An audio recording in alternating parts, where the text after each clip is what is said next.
Even more telling is the fact that some student union and civil society groups have withdrawn from this protest, having discovered that the facts did not support the claims being made.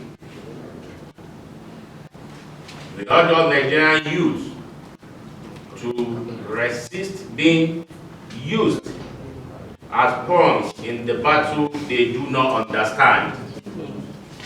Again, we want young people of this country not to be used for political gains, not to be used to bring the country down, not to be used to allow investors, foreign investors, international agencies, international organizations not to believe in the unity and integrity of our country. We must stand for truth, accountability, and for national progress, not for character assassination. Furthermore, we must encourage the regulators to bring lasting stability to the downstream petroleum system. For this critical point in Nigerian economic recovery, what is needed is continuity, policy discipline, and support for regulatory institutions, not distraction and smell campaign. We must also be clear, if those sponsoring this faceless troublemaker do not desist, we will not hesitate to name and shame them in public. Those who feel they can sponsor individuals in the street of Abuja for 1 week, when they are not security agencies, they are not police, they are not ICPC, they are not EFCC. And they go through the street of Abuja fighting Nigerian security, fighting security agencies who will name their sponsors in no time.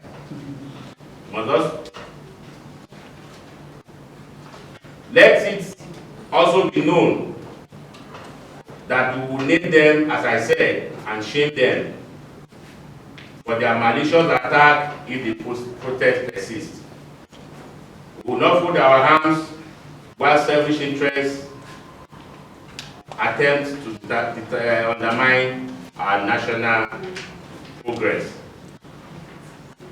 Finally, we must not discourage investors, local or international, who are showing renewed interest in Nigeria petroleum sector. Our economy needs their confidence, and their investments must be protected from unnecessary drama and political manipulations. Our stand as follows.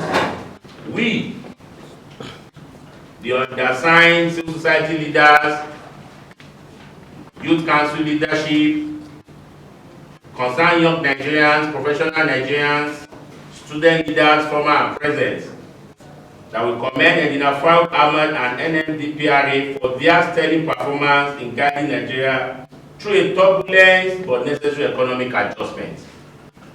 2, we reject all attempts to politicize reforms, undermine regulatory institutions through street protests, social media campaign, or blackmail. 3, we encourage oversight bodies such as the National Assembly to pursue accountability within bounds of due process and evidence, not sentiment.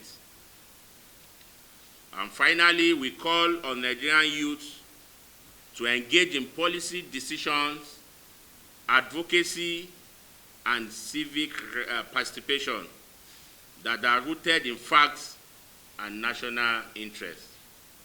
A final word. History will not remember those who shouted the loudest. It will remember those who stood for what was right when it was difficult to do so. Nigeria cannot afford to go backward.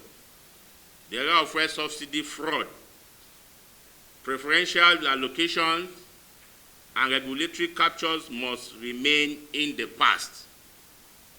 It must remain in the past. The reforms we are witnessing today are painful. Nigerians know. But yes, they are productive pains, bettering a more stable, competitive, and transparent petroleum industry. We say boldly today that Do not distract the reformer. Do not derail the progress. Let NMDPRA do their job.